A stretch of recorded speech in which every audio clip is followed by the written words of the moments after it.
வசி வசி பணவசி, நல்ல வளம் பெருக, நல்ல பணம் பெருக. வணக்கம்.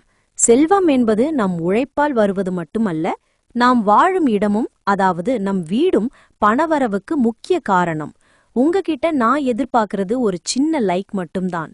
மகாலட்சுமி உங்கள் வீட்டில் நிரந்தரமாக தங்க வாஸ்து மற்றும் ஃபெங்சுய் சொல்லும் சில எளிய ரகசியங்களை இப்போ பார்க்க போறோம்.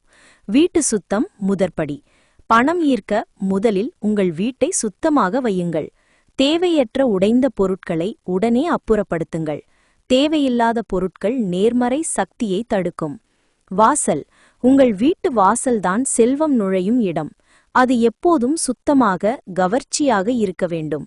வாசல் கதவு இழுப்பு சத்தத்துடன் திறக்கவோ மூடவோ கூடாது. வடக்கு திசை. வாஸ்துப்படி குபேர பகவானுக்கு உரிய வடக்கு திசையை எப்பொழுதும் சுத்தமாக வைத்திருக்க வேண்டும். இந்த திசை பணம் வரும் வழிகளை திறக்கும். பாயும் நீர். வீட்டின் வடக்கு அல்லது வடகிழக்கு திசையில் சிறிய நீரூற்று, வாட்டர் ஃபவுண்டன் வைப்பது பணப்புழக்கத்தை அதிகரிக்கும்.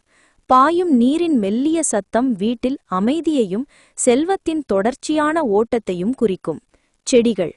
பச்சை செடிகள் நேர்மறை சக்தியை ஏற்கும். மணி பிளான்ட் அல்லது ஜெய்ட் செடி போன்றவற்றை வீட்டின் தென்கிழக்கு திசையில் வைப்பது செல்வச் செழிப்பை கொடுக்கும். செடிகள் வாடாமல் பார்த்துக்கொள்வது அவசியம். ஸ்படிகம், கிறிஸ்டல்ஸ். ஸ்படிக கற்களை வீட்டில் வைப்பது அதிர்ஷ்டத்தையும் செல்வத்தையும் ஈர்க்கும் சக்தி கொண்டது. காற்றுமணி, விண்ட்சைம். வீட்டின் வடமேற்கு திசையில் உள்ள காற்றுமணி அதிர்ஷ்டத்தையும் நேர்மறை ஆற்றலையும் ஈர்க்கும். தவிர்க்க வேண்டியவை. நீர்க்கசிவு.